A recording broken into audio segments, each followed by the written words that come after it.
Just a reminder that we have 2 minutes per comment. Thank you. Just so everyone knows, I'm coming from a perspective of being in a co-location, so please bear with me for a second, but know what I'm going to say, what needs to be said. My name is Mindy Rozier, and I'm a District 75 special education teacher at P811. We are housed in the same school building where Success Academy started over 10 years ago. Many a times we had to give up much needed space for them, and the last time they tried, my special needs students almost got kicked out of their home away from home. Reason why I bring that up. When I heard about the proposed closure for 145, I was saddened and then greatly angered. How is it that months before this hearing and before the upcoming PEP later on this month, that Success Academy had already advertised the enrollment for the 145 space? And we have proof of that. Now what does this tell the community? That the closure is a done deal, and that the voices of this community and the voices of the parents of the school does not matter, and I am outraged. But what's going to happen to all these students? Is Success Academy going to take them in? No. Of course not. No. And what also angers me is that while she's looking to expand her empire, she is not firmly stating that she's going to protect her students. And these are students that are going to be around the Bronx community. Why is that? Because of her many ties to Trump. And I bring this for one reason, is that the owner of Breitbart News is also a major donor to Success Academy. Is she going to speak up against Trump? Is she going to speak up against the votes? No. So what it all comes down to with Success Academy is that it's never about the kids. It's about power, it's about money, and real estate. And the children from these communities loses. I'm not having it. Thank you.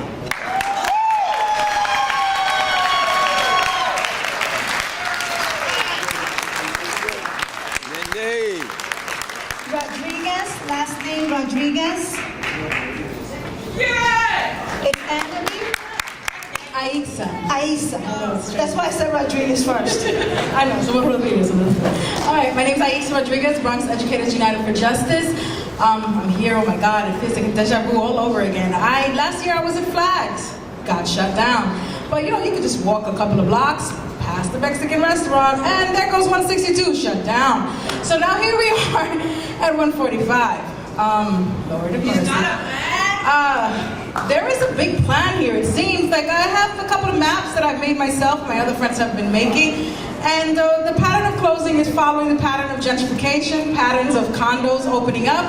So all these schools are shutting down, and it seems to me, especially when I get here from parents, why is it that my kids' schools keep shutting down? And when I hear from students, yeah, this happened to my elementary school, this happened to my junior high school, this happened to my So it gets to a point where a lot of the parents of kids who have been evicted, kids who are living doubled up, who are homeless, who are stressed out, who have all these other issues, can't even be guaranteed the one safe space that they should have, which is their school.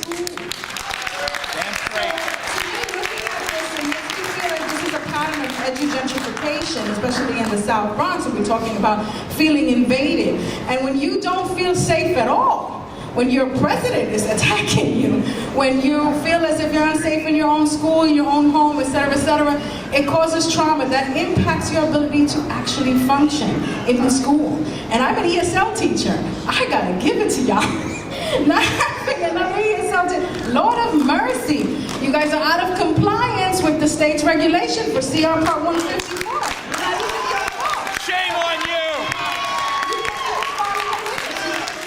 Instruction, etc. And having worked at a renewal school, having had coaches say things to me at Flags, I can name people, saying bad things about books that weren't okay, why? Because they don't appear on, a list?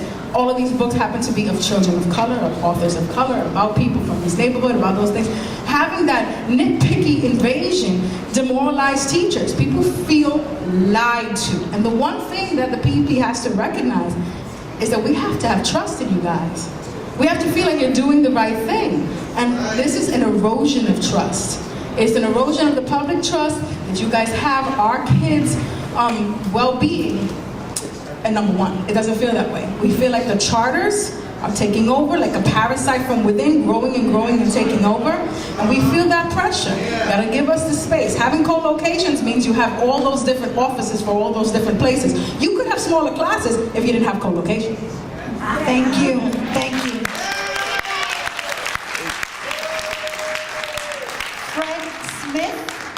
Fred Smith.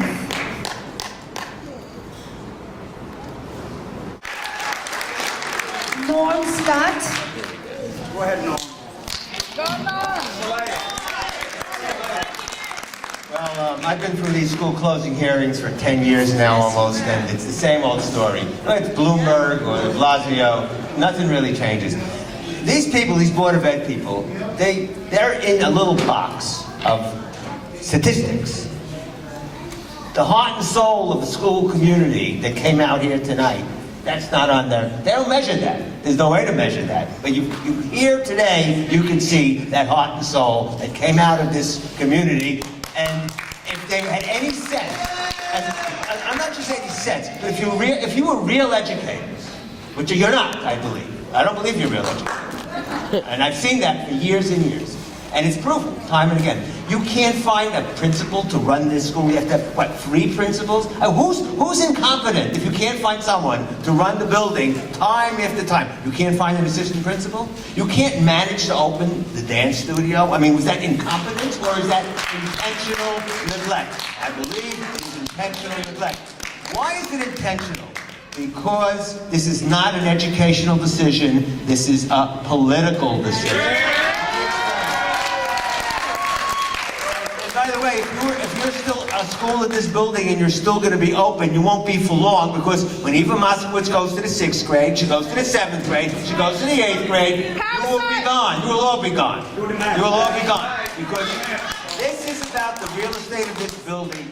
The charter school wants this building. And when they decided to get this building, that doomed the schools in this building, as many other places have been doomed. Will Eva Moskowitz teach these parents who come here till 9 at night? You think, will this school be open for them next September? It won't be. It'll be closed not only to the children, it'll be closed to the parents, it'll be closed to the teachers, will be sent all over the place. There is basically a situation where there's an election coming, and they're afraid that the attacks will come on them for leaving this school open. And poor Eva Moskowitz, who just spent $250,000 to rent Radio City Music Hall, can't go and get her own building. Maybe she should buy Radio City Music Hall.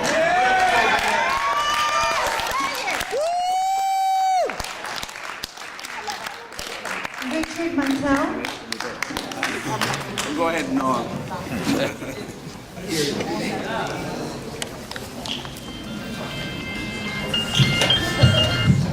So I'm Rich Mantell, the middle school vice president for the UFT. Yeah! I've also been through many of these, so I just want to build a little bit on what some other folks have said earlier. So I don't get why the school community is being punished for the DOE's poor management and poor oversight. And I'll give you some examples.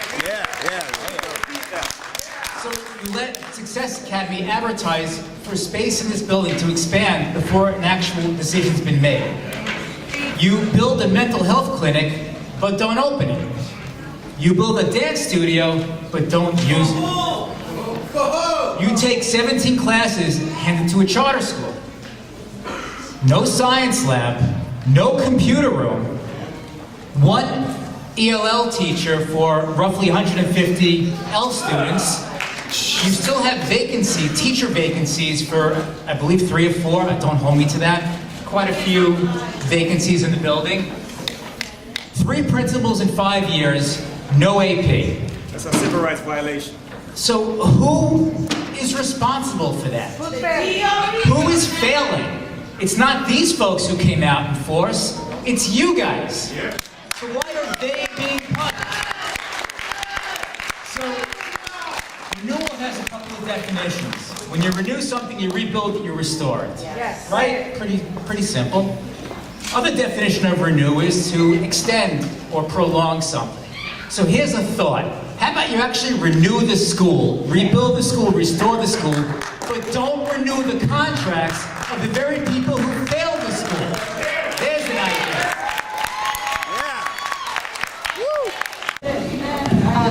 Good everyone. Good night. Good evening, everyone. I'm losing my mouth right now.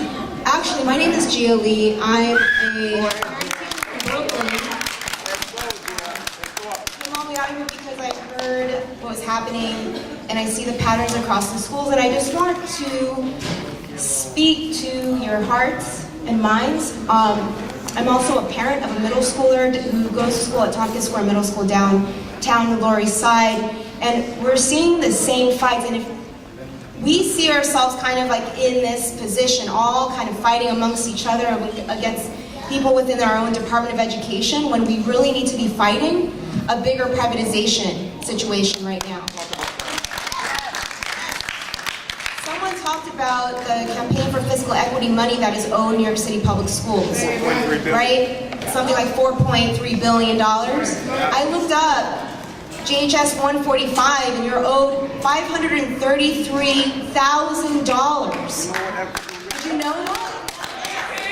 My school's also owed around $700,000, but we're all kind of pitted against each other. So I want to tell you right now that teachers, parents, students are with you, JHS 145. Don't give up. We have to fight together. We have to, even if it means we have to occupy this building, right?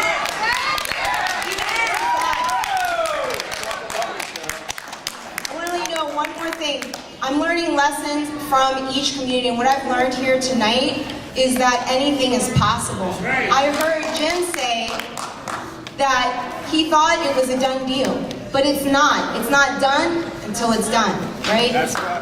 So let's fight for you guys. If you need me to come up from Brooklyn and bring people, just let us know and we will organize